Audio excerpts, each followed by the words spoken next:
Welcome back everyone to another episode of The Road Chose Me. My name's Dan, and on today's episode we are exploring the top end of Australia. So let me show you where we are. We've driven all the way to the very top of the Northern Territory. We did actually drive through Humpty Doo. Unfortunately, there wasn't much of a sign to show you guys. We've driven all the way up to Darwin, right at the top of the Northern Territory.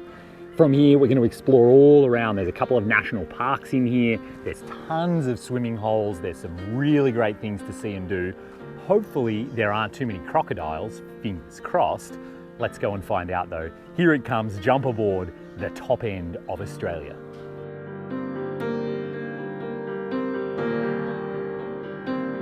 So we're in Litchfield here, and luckily Katie did a whole bunch of research. She's really good at that.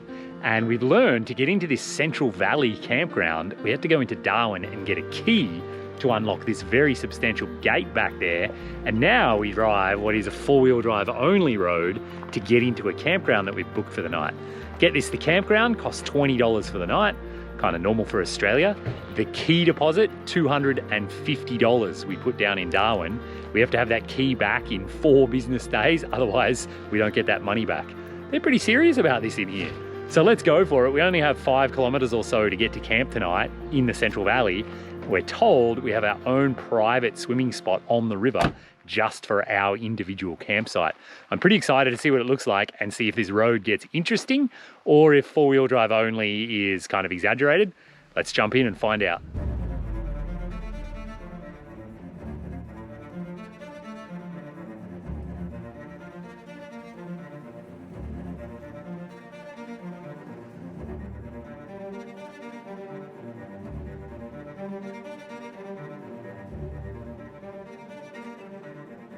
So we've just arrived at Hidden Valley Campground, and I thought I'd show you quickly before the light fades. This is our campsite for the night that we had to book for $20. You can see really great infrastructure. We've got our own fire pit. We have our own kind of elevated spot here. And check it out, we get our own walk right down to the swimming hole. That's what I want to show you guys.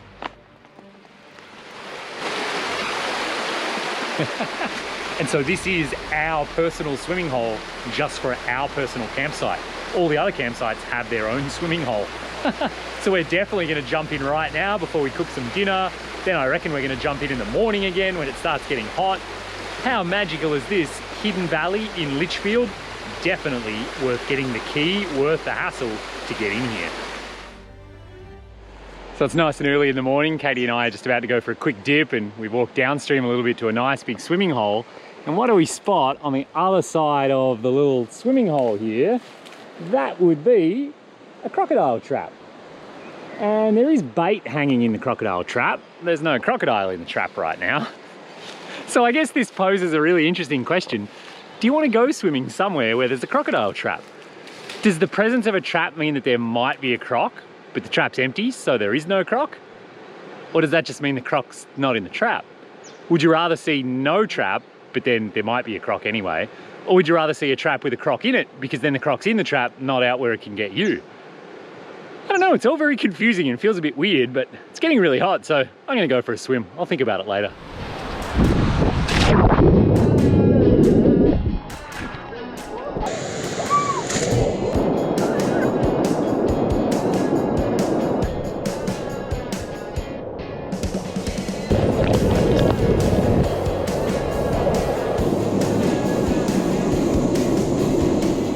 We just jumped out to have a look around the Lost Cities, which are these beautiful rock formations here in Litchfield. Just a 5-minute walk, but really worth a look.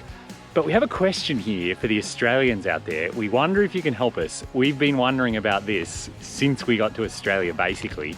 Everywhere we go, national parks, even public parks, but usually when you're kind of out of way, they have these things, which I don't want to call it a picnic table, but I don't want to call it a bench seat either, because it's really weird. We don't know what it is. You can tell from the height, it isn't even at the height of my knees. So I don't think you can call it a table, because me standing up makes no sense at all. Using it as a seat is also kind of weird, because now you're sitting on it, but like there's nothing to rest your back on. There's no table in front of you. You would have to sort of like sit like this to use it as a table if you were gonna, I don't know, make your lunch on it or something. And then it's not big enough to be a tent platform. You can't fit a tent on there. Katie tried, they aren't big enough to do yoga on. So we don't really know what these things are. They're like useless picnic tables slash seats. Does anyone actually know what these are for? We see them everywhere. We've never seen anyone use one, and we have no idea. So maybe you can help us out, Australians. What is that thing?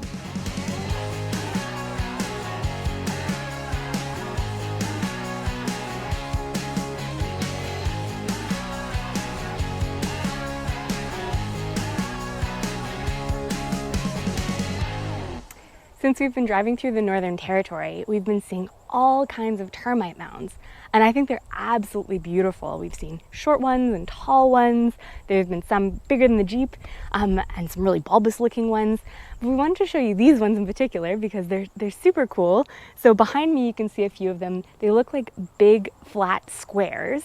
And what's really neat is these are called magnetic termites. So they actually orient themselves north to south so that the sun has the least amount of exposure on the mounds as possible.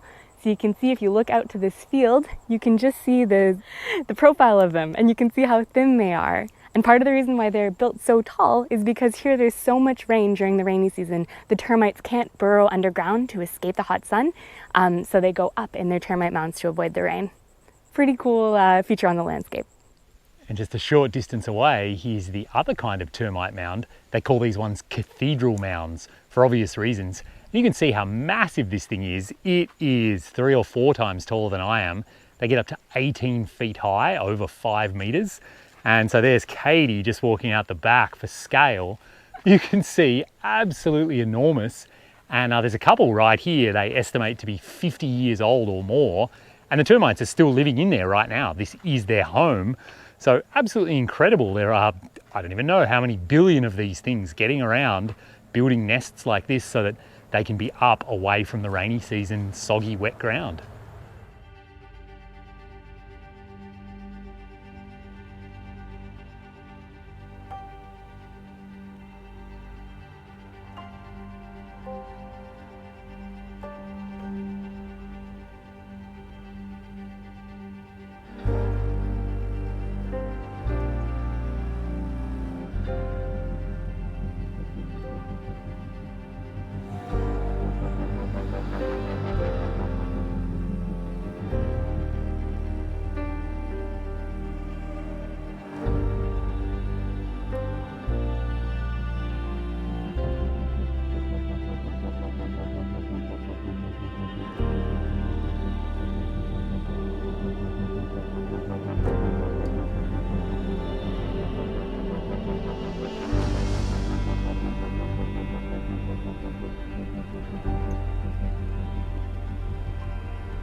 There have been so many swimming holes and swimming pools in this park in Litchfield. This is incredible.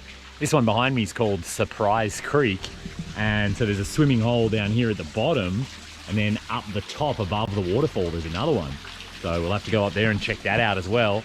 And of course on the walk in we did see another crocodile trap. It was empty. Hopefully that means, I don't know, I'm going for a swim.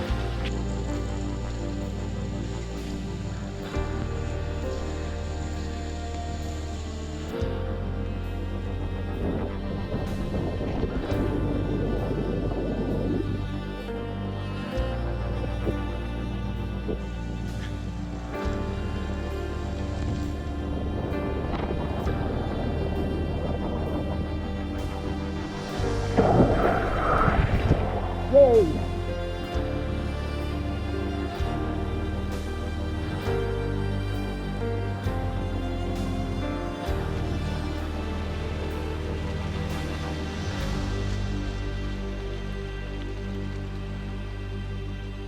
So here we are guys, we're on the East Alligator River. We just checked out Carhill's Crossing, really famous crossing.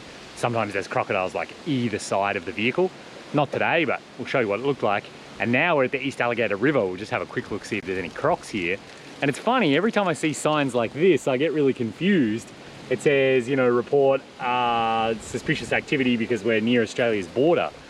Hang on a minute. Yeah, we are. We're only about 100 kilometers from the ocean, which means we're 100 kilometers from the edge of Australia. So it's funny to think about, you know, because Australia doesn't really have any borders, but I guess all of it's border. I don't know, my head hurts. We're having a look down on the river and there are a couple on the far bank just sunning themselves, but there aren't any here. I guess in times past they just sun themselves right here on the boat ramp. Maybe another time, we'll keep looking.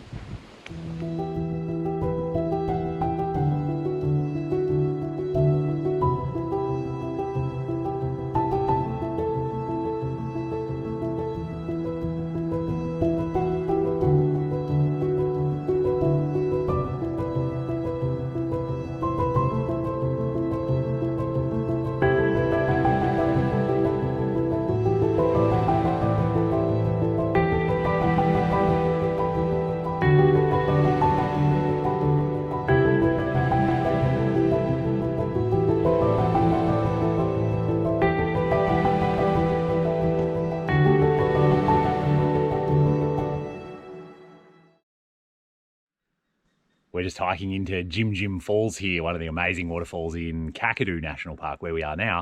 And we just found on the trail here, this is an old snake skin. So a snake that has shed its skin has obviously just left this lying around.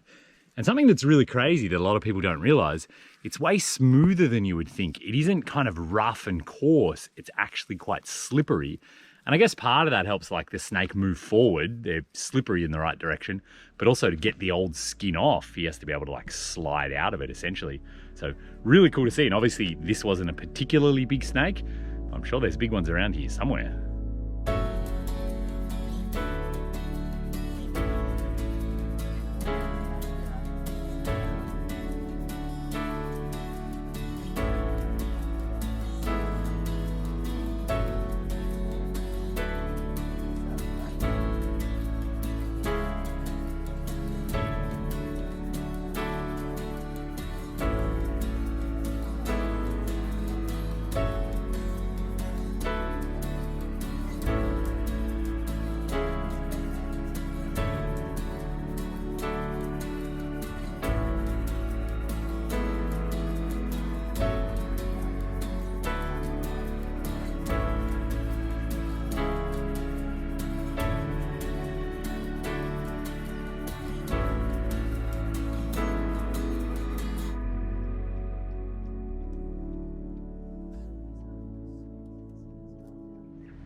So there we have it, everyone. That ends our time in the great northern tip of Australia. Kakadu, Litchfield, those places are incredible. We've seen plenty of crocs. I hope you've enjoyed this episode as much as we've enjoyed showing you this incredible part of Australia. Again, I've never seen it before and it blew me away. It is amazing. And we've actually moved on. We're at a new campsite now and the sun now is getting scorching hot as we move further west. We're about to move into Western Australia, a state that's bigger than Alaska. So some people think Texas is big. Texas isn't big. Some people think Alaska's big. Alaska's not very big. Western Australia is big. So I'm excited for all the adventures to come as we get into Western Australia. And you can see our new trick now to escape the heat during the days. When we stop for lunch or when we're camping for the day, we throw the awning out just to get as much shade as we possibly can. Katie's back here making lunch. And that's it. That's the end of our time in Northern Territory and the northern tip of Australia. Now we move on to Western Australia. So if you did enjoy the video, hit the thumbs up, subscribe to the channel. Still so many more adventures to come here in Australia. And if you'd like to get behind the scenes content, early access, watch the videos without ads, behind the scenes info from me about what's coming next, the next vehicle, the next adventure, all of that is being posted over on Patreon right now to supporters over there. So there's a link in the description. Go over, have a look, check out all the benefits and perks you get supporting me over there on Patreon. And once again, a huge thanks to the people that are supporting me. They make all of this possible. Without them, there would be no adventure. So thanks very much, guys. And until next time, have fun out there, and maybe we'll bump into you on the road.